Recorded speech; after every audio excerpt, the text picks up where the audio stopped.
the best academy. Hi friends, welcome to Harish academy. ఈరోజు వార్తలు నిలిచిన జాతీయ అంతర్జాతీయ రాష్ట్రీయ అంశాల గురించి, వార్తలు నిలిచిన వ్యక్తులు, అవార్డులు, పుస్తకాలు, మరి క్రీడా సంబంధిత సమాచారం ఒక్కొక్క అంశాన్ని వివరంగా తెలుసుకుందాం. ఈరోజు మన ఫస్ట్ టాపిక్ వచ్చేసి ఇటీవల తరచూ వార్తలు నిలుస్తున్న అంశాలపైన పోటీ పరీక్షలకు ప్రిపేర్ అవుతున్న ప్రతి ఒక్క అభ్యర్థి ప్రత్యేక శ్రద్ధను చూపండి.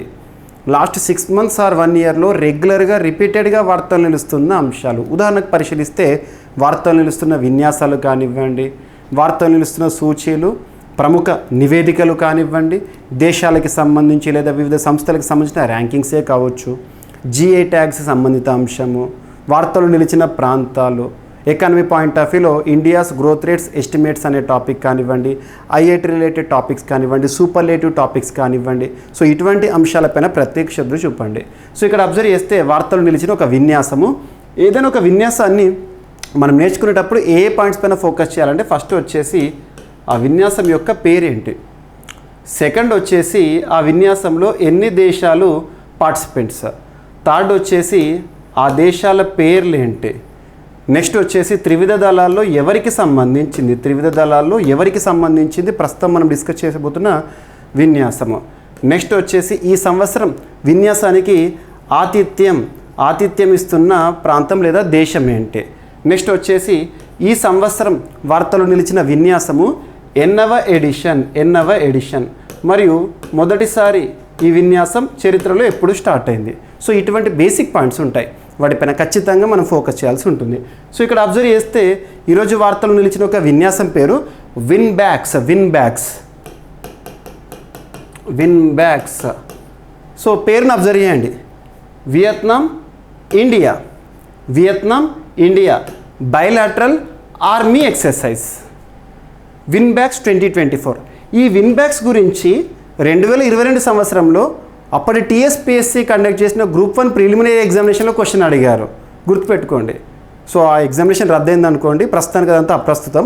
So VINBAX Vietnam India bilateral army exercise. ఇక్కడ తెలిసిపోయింది ఎన్ని దేశాలు, 2 దేశాలు. ఏంటి ఆ దేశాలు? Vietnam, India.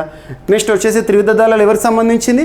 ఆర్మీకి సంబంధించిందా, నేవీకి సంబంధించిందా, ఎయిర్ ఫోర్స్ సంబంధించిందా? ఆర్మీకి సంబంధించింది. నెక్స్ట్ వచ్చేసేసి మరి ఈసారి ఈ విన్యాసానికి ఆతిథ్యం ఇస్తుంది భారతదేశం. సో భారత్ ఆతిథ్యంలో అంబాలా ప్రాంతంలో స్టార్ట్ అయింది, అంటే హర్యానా రాష్ట్రం అని గుర్తుంచుకోండి. ఇండియా ఆతిథ్యంలో అని గుర్తుంచుకోండి, సరిపోతుంది. మరి ఈ సంవత్సరం జరుగుతున్న విన్యాసం ఎన్నవ ఎడిషన్ అంటే 5th ఎడిషన్. సో మన November 4th ప్రారంభమైంది. నెక్స్ట్ వచ్చేసి మొదటి ఎడిషన్ ఈ విన్ బ్యాక్స్ పేరుతో ఎప్పుడు స్టార్ట్ అయిందంటే 2018లో స్టార్ట్ అయింది. ఎనఫ్. సో ఈ పాయింట్ చూస్తే సరిపోతుంది. ఇటీవల కాలంలో మనం డిస్కస్ చేసిన విన్యాసాలు గరుడ శక్తి కానివ్వండి, వజ్రప్రహార్ కానివ్వండి, ఇటువంటి వాటిపైన ఎగ్జామినేషన్ పాయింట్ ఆఫ్ వ్యూలో క్వశ్చన్స్ అడిగే అవకాశాలు ఉంటాయి. ఓకేనా? నెక్స్ట్ ఇక చూడండి, India Vietnam joint military exercise begins in Ambala Haryana రాష్ట్రంలో, గుర్తుంచుకోండి. నెక్స్ట్, భారత ప్రభుత్వానికి ఆసియా అభివృద్ధి బ్యాంకు మధ్య కుదిరిన ఒక ఒప్పందం ఇక్కడ వార్తల్లోకి వచ్చింది. ఆ ఒప్పందం యొక్క ఉద్దేశం ఏంటంటే ఉత్తరాఖండ్ రాష్ట్రంలో అర్బన్ సర్వీసెస్, పట్టణ ప్రాంతాల్లో మౌలిక సౌకర్యాలను మరియు వాటర్ సప్లై, నీటి సరఫరా మరియు శానిటేషన్, పారిశుద్ధ్యము మరియు అర్బన్ మొబిలిటీ కార్యక్రమాలను అభివృద్ధి చేయడం కోసం ఉద్దేశించబడింది. Bharat ADB Asian development bank Philippines Manila కేంద్రంగా పనిచేస్తోంది. ఇటీవల ADBలో 69th మెంబర్గా, నాన్ రీజనల్ మెంబర్గా చోటు పొందిన దేశం, మెంబర్షిప్ని పొందిన దేశం ఏదంటారు? ఇజ్రాయెల్. గుర్తుపెట్టుకోండి ఇవన్నీ కూడా. ఓకేనా? సో ఇక్కడ అబ్జర్వ్ చేయండి. సో ఎగ్జామినేషన్ పాయింట్ ఆఫ్ వ్యూలో ADB రుణాలపైన, వరల్డ్ బ్యాంక్ రుణాలపైన క్వశ్చన్స్ అడిగే అవకాశాలు ఉంటాయి. ఓకేనా? నెక్స్ట్ వచ్చేసి CDOT మరియు IIT రూర్కీ, IITs పైన క్వశ్చన్స్ వస్తాయి ఖచ్చితంగా. కానీ గుర్తుపెట్టుకోండి ఇక్కడ ఇవి PIB topics. So PIB examination point of వ్యూలో ప్రెస్ ఇన్ఫర్మేషన్ బ్యూరో నుండి టాపిక్స్ ఏవైతే ఉంటే వాటిపైన ఎక్కువ మొత్తంలో క్వశ్చన్స్ అడుగుతున్నారు. కాబట్టి నేను అభ్యర్థుల కోసం మన GVK స్టడీ సర్కిల్ యాప్ ఇప్పటివరకు ఇన్స్టాల్ చేసుకుని వారు ఎవరైనా ఉంటే ఇన్స్టాల్ చేసుకోండి. అందులో CA 360 కోర్స్ సైంటిఫిక్ అప్రోచ్తో కరెంట్ అఫైర్స్ని అందిస్తున్నాను. ప్రతి సబ్జెక్టు వారీగా వస్తున్న అప్డేట్స్ 100% ఎగ్జామినేషన్ పాయింట్ ఆఫ్ వ్యూలో కరెంట్ అఫైర్స్తో పాటు GS కూడా కొంతవరకు మీకు కవర్ అయిపోతుంది. మరి ఇందులో నేను పిఏబి వీడియోస్ని రీడబుల్గా పీడిఎఫ్ని కూడా అప్లోడ్ చేశాను జనవరి మంత్ నుండి, ఒకసారి చూడండి. సో ఇక్కడ కూడా మీకు చాలా టాపిక్స్ నేను రెఫరెన్స్గా పిఏబి తీసుకుంటాను. ఇందాక టాపిక్ కానివ్వండి, ఇక్కడ టాపిక్ కానివ్వండి. సో CDOT మరియు IIT రూర్కీ మధ్య కుదిరిన ఒప్పందము, దీని యొక్క ఉద్దేశం ఏంటంటే డెవలప్మెంట్ ఆఫ్ పాలిమర్ బేస్డ్ లో cost millimetre wave transceiver for 5G rural connectivity. డైరెక్ట్గా హెడ్డింగ్ గుర్తుంచుకోండి సరిపోతుంది. సో CDOT అంటే ఏంది? Centre for development of telematics. IIT Roorkee మధ్య కుదిరిన ఒప్పందం millimetre wave transceiver for 5G rural connectivity. 5G rural connectivity కోసం అని గుర్తుపెట్టుకోండి సరిపోతుంది. సో ఇక్కడ IIT సంబంధించిన టాపిక్ని ఇండికేటివ్గా హెడ్డింగ్ చూస్తే సరిపోతుంది. దాని యొక్క ప్రిన్సిపల్ ఏంటి, ప్రొసీజర్ ఏంటి, ఇక్కడ ఆప్టికల్ కేబుల్ ఉందనుకోండి, దానిలోని ప్రిన్సిపల్ ఏంటి, టోటల్ ఇంటర్నల్ రిఫ్లెక్షన్, ఇటువంటి అంత డెప్త్గా అడగరు. కాకపోతే ఏంటంటే ఇక్కడ మనకి హెడ్డింగ్ అయితే ఫస్ట్ ఫోకస్ చేయండి. అది కూడా IITs టాపిక్సే. IITs సూపర్లేట్స్ మాత్రమే హెడ్డింగ్ చూస్తే సరిపోతుంది, మిగతా డెప్త్గా చూడాల్సిందే. ఇక నెక్స్ట్ వచ్చేసి PM విద్యాలక్ష్మి స్కీమ్ అనేది నిన్నటి రోజున కేంద్ర క్యాబినెట్ ఆమోదముద్రతో వార్తల్లోకి వచ్చింది. సో ఇక్కడ అబ్జర్వ్ చేస్తే union cabinet chaired by prime minister Narendra Modi has approved PM Vidyalakshmi scheme, a new central sector scheme. కేంద్ర ప్రభుత్వ పథకం six to provide financial support to meritorious students. విద్యావంతులు లేదా ప్రతిభావంతులైన విద్యార్థులకు ఉద్దేశంగా ఈ స్కీమ్ అనేది రానుంది. ప్రతి ఏటా 22 లక్షల మంది ప్రతిభావంతులైన విద్యార్థులకు ప్రత్యేకంగా ఆర్థిక సాయం కలిగించడం అని చెప్పవచ్చు. దేశవ్యాప్తంగా 860 విద్యా సంస్థల్లో ప్రవేశాలు. నెక్స్ట్ వచ్చేసి కేంద్రం హామీతో దాదాపు కేంద్రం అజురెన్స్తో 7.5 లక్షల వరకు రుణ సాయం. ఇందులో 75% బ్యాంకులకు కేంద్రమే గ్యారంటీ ఉంటుందంట. సో నేషనల్ ఎడ్యుకేషన్ పాలసీలో భాగంగానే అర్థం చేసుకోండి. ఓకేనా? A new central sector scheme that seeks to provide financial support to meritorious students so that financial constant do not prevent anyone from pursuing higher education. So ఉన్నత విద్యను పొందాలనుకునే వారి కోసం ఉద్దేశించబడిన స్కీమ్ అని గుర్తుపెట్టుకోండి. ఇక నెక్స్ట్ కలపతో ఉపగ్రహం. ప్రపంచంలోని మొట్టమొదటిసారి కలపతో లేదా వుడెన్ శాటిలైట్ అని గుర్తుంచుకోండి. ఏ దేశం అనగానే జపాన్. ఈ టాపిక్ని లాస్ట్ 2 years నుండి కనీసం ఒక 5-6 times మనమే డిస్కస్ చేసాం ఈ రెగ్యులర్ కరెంట్ అఫైర్స్ క్లాసెస్లోనే. సో చెక్కతో లేదా కలపతో ఉపగ్రహం ప్రయోగించిన జపాన్ శాస్త్రవేత్తలు. సో ఏ శాస్త్రవేత్తలు చూడండి. అంతరిక్ష రంగంలో జపాన్ శాస్త్రవేత్తలు సరికొత్త ప్రయోగం చేశారు. ప్రపంచంలోనే మొట్టమొదటిసారిగా కలపతో తయారు చేసిన ఉపగ్రహాన్ని వారు ప్రయోగించారు. క్యోటో విశ్వవిద్యాలయం జపాన్కి సంబంధించింది మరియు సుమిటోమో ఫారెస్ట్రీ అనే పరిశ్రమ కలిసి లిగ్నోశాట్ అనే పర్యావరణ అనుకూల ఉపగ్రహాన్ని తయారు చేశాయి. దీనిని ఇటీవల అమెరికాలోని కెనడీ స్పేస్ సెంటర్ నుంచి బయలుదేరిన SpaceX రాకెట్లో అంతర్జాతీయ అంతరిక్ష కేంద్రానికి పంపించారు. గుర్తుపెట్టుకోండి. సో ఎగ్జామినేషన్ పాయింట్ ఆఫ్ వ్యూలో అడగవచ్చు. ప్రపంచంలోని తొలి కలపతో తయారు చేసిన ఉపగ్రహాన్ని ఎవరు తయారు చేశారు, ఎక్కడి నుండి పరిశీలించారు, ఏ దేశానికి సంబంధించింది. నెక్స్ట్ పన్ను చెల్లింపుదారులు పెరిగారంట భారతదేశంలో. ఇటీవల ITR ఫైల్ చేసే మహిళల సంఖ్యలోనూ వృద్ధి చెందిందంట. సో ఇక్కడ అబ్జర్వ్ చేస్తే ఇటీవల వార్తలు నిలిచిన నివేదికలు ఏవైతే ఉంటే గణాంకాలు ఏవైతే ఇంపార్టెంట్. మనకు ట్యాక్సేషన్ సిస్టమ్, పన్ను వ్యవస్థ అంటాం. డైరెక్ట్ ట్యాక్సెస్ అంటే ప్రత్యక్ష పన్నులు, ఇండైరెక్ట్ ట్యాక్స్ అంటే పరోక్ష పన్నులు. సో ఇక్కడ అబ్జర్వ్ చేస్తే ఆంధ్రప్రదేశ్లో ఆదాయ పన్ను చెల్లింపుదారులు పెరిగారని SBI రీసెర్చ్ రిపోర్ట్ ఇటీవల రిలీజ్ చేసింది. అందులో చెప్తున్నారు ఆదాయ పన్ను ఫైల్ చేసే వారు ఎవరైతే ఉంటారో బేస్ డేటా పెరుగుదలలో ఆంధ్రప్రదేశ్ దేశంలోని 3వ స్థానంలో నిలిచిందంట. ఉత్తరప్రదేశ్ మొదటి స్థానం నిలవగా బీహార్, AP, రాజస్థాన్ ఆ తర్వాతి స్థానాల్లో ఉండడం జరిగింది. సో ఇక్కడ అబ్జర్వ్ చేయండి. ఉత్తరప్రదేశ్ మొదటి స్థానం, సెకండ్ పొజిషన్ వచ్చేసి Bihar, third position AP, fourth వచ్చేసి రాజస్థాన్. ఓకేనా? ITR ఇన్కమ్ ట్యాక్స్ రిటర్న్స్లపై SBI రీసెర్చ్ నివేదికను విడుదల చేయడం జరిగింది. ఓకేనా?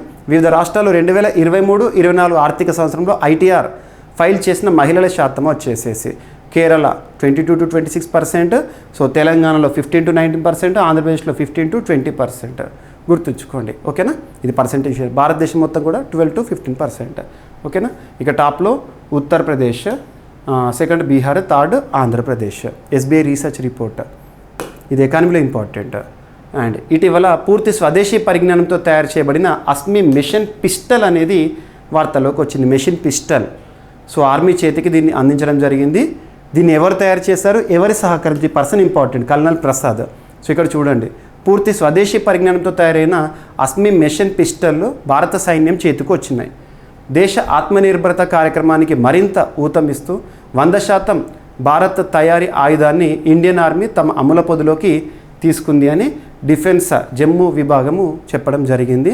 ఇండియన్ ఆర్మీ కల్నల్ ప్రసాద్ బన్సుతో కలిసి సంయుక్తంగా రక్షణ పరిశోధన అభివృద్ధి సంస్థ ఈ పిస్టల్ని అభివృద్ధి చేసింది. అస్మి మిషన్ పిస్టల్స్ని ఎవరు తయారు చేశారో, ఎవరి సహకారంతో, వ్యక్తి పేరు కూడా ఇంపార్టెంటే.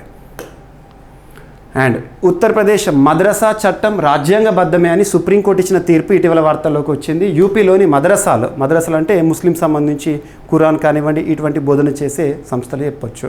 సో మద్రసాలకు సుప్రీంకోర్టు ఊరటని ఇచ్చింది. Uttar Pradesh board of madrasa 2004 education చట్టాన్ని సమర్థించింది. బోర్డు లౌకిక న్యాయ సూత్రాలను ఉల్లంఘించిందంటూ దాన్ని రద్దు చేస్తూ అలహాబాద్ హైకోర్టు ఇచ్చిన తీర్పును ఇటీవల సుప్రీంకోర్టు పక్కన పెట్టింది. ఈ చట్టం లౌకికవాద సూత్రాన్ని ఉల్లంఘించిందని హైకోర్టు తప్పుగా అభిప్రాయపడిందని డివై చంద్రచూడ్ గారు ఈ సందర్భంగా చెప్పడం జరిగింది. నెక్స్ట్, ల్యాండ్ గ్రాబింగ్ ప్రొహిబిషన్ బిల్లుకు నిన్నటి రోజున ఆంధ్రప్రదేశ్ రాష్ట్ర క్యాబినెట్ ఆమోదం తెలిపింది. సో రాష్ట్ర సచివాలయంలో ముఖ్యమంత్రి చంద్రబాబు గారి అధ్యక్షతన క్యాబినెట్ సమావేశం జరిగింది. ఇందులో కీలక నిర్ణయాలు తీసుకున్నారు. ల్యాండ్ గ్రాబింగ్ ప్రొహిబిషన్ ముసాయిదా బిల్లుకు ఏపీ క్యాబినెట్ ఆమోదం తెలిపింది. ఏపీ జీఎస్టీ 2024 చట్ట సవరణ 2014-18 మధ్య నీరు, చెట్టు, పెండింగ్ బిల్లుల చెల్లింపులకు ఆమోదం తెలపడం జరిగింది. గుర్తుంచుకోండి, రీజనల్ ఇష్యూస్లో ఇంపార్టెంట్. అండ్ తెలంగాణ రాష్ట్రానికి సంబంధించి అనుకోవచ్చు, జాతీయ అంశాలు కూడా ఇంపార్టెంటే. రామగుండంలో సూపర్ థర్మల్ పవర్ ప్రాజెక్టు 2వ దశ నిర్మాణం అనేది ఇక్కడ వార్తల్లోకి వచ్చింది. 29,345 కోట్ల రూపాయలతో ఎన్టీపీసీ బోర్డు ఆమోదముద్ర వేసింది. సో తెలంగాణ సహా దేశంలోని వివిధ ప్రాంతాల్లో దాదాపు 80,000 కోట్ల రూపాయలతో 6,400 మెగావాట్ల విద్యుత్ ఉత్పత్తి ప్లాంట్లు ఏర్పాటు ప్రతిపాదన తమ బోర్డు ఆమోదించినట్లు ప్రభుత్వ రంగ విద్యుత్ దిగ్గజ సంస్థ ఎన్టీపీసీ ఇటీవల తెలిపింది. సో వార్తల వ్యక్తుల విషయానికి వస్తే అమెరికా ఎన్నికల ఫలితాలు నిన్నటి రోజు చూడడం జరిగింది. So Donald Trump Republican party అభ్యర్థి మ్యాజిక్ ఫిగర్ 270ని అధిగమించడం జరిగింది. రెండవసారి అమెరికా అధ్యక్షుడిగా ట్రంప్ గారు రావడం జరిగింది. సో అమెరికా దేశ చరిత్రలో 45వ అధ్యక్షులుగా అండ్ ఉపాధ్యక్షులుగా జేడీ వ్యాన్స్, సో భారతీయ మూలాలు ఉన్న వ్యక్తి. సో నిన్న చూడడం జరిగింది. ఇక్కడ రిపబ్లికన్ పార్టీ అభ్యర్థి ఏమో ట్రంప్, డెమోక్రటిల అభ్యర్థి ఏమో కమలా హారిస్ పైన గెలుపొందడం జరిగింది. గుర్తుపెట్టుకోండి, పార్టీల పేర్లు అడుగుతారు. సో ప్రముఖ జానపద గాయని శారదా సిన్హా గారు కన్నుమూస్తూ వార్తల్లోకి వచ్చారు. బీహార్ రాష్ట్రానికి సంబంధించిన ఒక కళాకారిణి, ప్రముఖ జానపద గాయని శారదా సిన్హా గారు ఇటీవల అనారోగ్య సమస్యల కారణంగా మరణిస్తూ వార్తల్లోకి వచ్చారు. గుర్తుపెట్టుకోండి, ఓకేనా. సో శారదా సిన్హా 1991లో పద్మశ్రీ, 2018లో పద్మభూషణ్ పురస్కారాలు అందుకోవడం జరిగింది. ఇక నెక్స్ట్ లాస్ట్ టాపిక్ వచ్చేసి క్రీడలకు సంబంధించి ప్రపంచ టైటిల్ మందీప్ సొంతం చేసుకున్నారు. భారత ప్రొఫెషనల్ బాక్సర్ మందీప్ జాంగ్రా సత్తా చాటాడు. అదిరే ప్రదర్శనతో ప్రపంచ బాక్సింగ్ సమాఖ్య నిర్వహించిన ప్రపంచ సూపర్ ఫెదర్ వెయిట్ ఛాంపియన్గా నిలిచాడు. ఇటీవల జరిగిన ఫైనల్లో కానర్ మెకంతోష్ను తను ఓడించడం జరిగింది. సో భారత ప్రొఫెషనల్ బాక్సర్ మందీప్ జాంగ్రా సత్తా చాటాడు. ప్రపంచ బాక్సింగ్ సమాఖ్య నిర్వహించిన ప్రపంచ సూపర్ ఫెదర్ వెయిట్ ఛాంపియన్ అని గుర్తుపెట్టుకోండి, ఓకేనా. సో ఇవి ఫ్రెండ్స్ మనకి ఈరోజు వార్తలు ఇచ్చిన అంశాలు. ఒకసారి ర్యాపిడ్గా చూస్తే వార్తలు నిలిచిన విన్యాసం విన్ బ్యాగ్స్ 2024. నెక్స్ట్ ఇటీవల ఏడీబీ భారత ప్రభుత్వం మధ్య కుదిరిన ఒప్పందం, ఉత్తరాఖండ్లో పట్టణాభివృద్ధి సౌకర్యాల మెరుగు కోసము C.IIT రూర్కీ మధ్య కుదిరిన ఒప్పందము. అండ్ PM విద్యాలక్ష్మి స్కీమ్ అనే అంశము. నెక్స్ట్ కలపతో ఉపగ్రహం అనే టాపిక్ వార్తల్లోకి వచ్చింది. నెక్స్ట్ పన్ను చెల్లింపుదారులు భారతదేశంలో పెరిగారని చెప్పేసి SBI రీసెర్చ్ రిపోర్ట్ చెప్పిన గణాంకాలు. ఆర్మీ చేతికి పూర్తి స్వదేశీ పరిజ్ఞానంతో తయారు చేయబడిన అస్మి మిషన్ పిస్టల్స్ అందజేయడం జరిగింది. నెక్స్ట్ యూపీ మద్రసా చట్టం రాజ్యాంగబద్ధమైన సుప్రీంకోర్టు ఇచ్చిన తీర్పు. నెక్స్ట్ ల్యాండ్ గ్రాబింగ్ ప్రొహిబిషన్ బిల్లుకు ఆంధ్రప్రదేశ్ రాష్ట్ర క్యాబినెట్ ఆమోదముద్ర. నెక్స్ట్ రామగుండంలో సూపర్ థర్మల్ పవర్ ప్రాజెక్టు 2వ దశ నిర్మాణము, ఎన్టీపీసీ ఆమోదము. అమెరికా ఎన్నికల్లో ఘన విజయం సాధించిన రిపబ్లికన్ అభ్యర్థి ట్రంప్ మరొకసారి అధ్యక్షుడిగా చూస్తున్నాము. అండ్ ప్రముఖ జానపద గాయని శారదా సిన్హా గారు కన్నుమూస్తూ వార్తల్లోకి వచ్చారు. నెక్స్ట్ ప్రపంచ టైటిల్, సో ప్రపంచ ఫెదర్ వెయిట్ ఛాంపియన్గా, సూపర్ ఫెదర్ వెయిట్ ఛాంపియన్గా మన భారతదేశానికి సంబంధించిన మందీప్ జాంగ్రా. సో ఇవి ఫ్రెండ్స్ ఈరోజు వార్తలు నిలిచిన అంశాలు. మిస్లేనియస్ అంశాలను మిగిలిపోతే రేపటి క్లాస్లో జోడించి మరొకసారి నేర్చుకుందాం. రేపు కలుద్దాం. Thank you.